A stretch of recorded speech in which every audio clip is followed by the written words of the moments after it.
ce mușchiulos sunt băieții. Sunteți de genul alora care mănâncă... Salut, băieți! Plăcinte dimineața, la prânz plăcinte, seara plăcinte.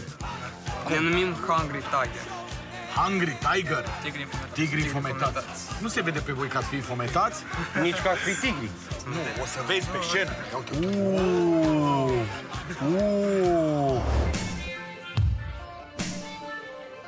Mamă! Bă, lasă-mă, mă. Uite flotări, tată.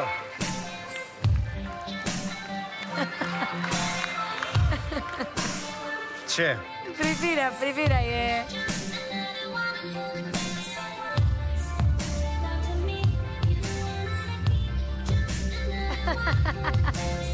Cum ar fi fost?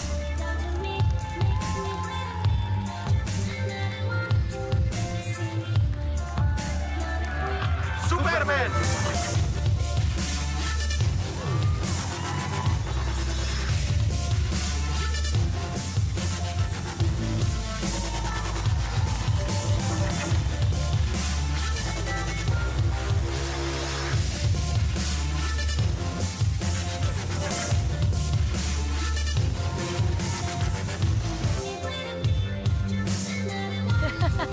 Și acum să-i vezi.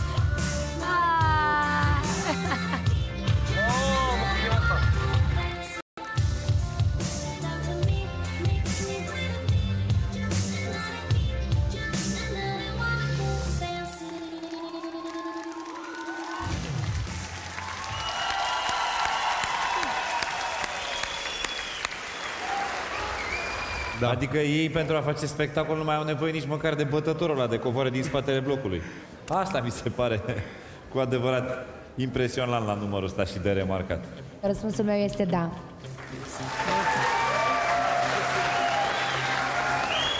Aveți da și de la mine. Ne vedem în etapa următoare.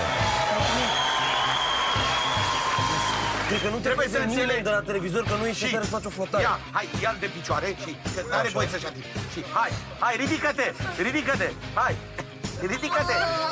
Și, hai, și o flotare, și, hai. Una, hai, și, hai. Hai, mă! Ce v-ați speriat așa? De ce v-ați speriat așa? Dar dumneavoastră, ce v-ați speriat? Eu m-am speriat că am văzut atâția copii și nu erau ai mei. Ia uite, deci fii atent ce freză are. Cât ai lucrat la freza asta? Mama a lucrat, nu eu. Cât a lucrat la ea? Mulțișor. Noi reprezentăm colectivul Fericire. Dar nu înțelegi odată că e fericire.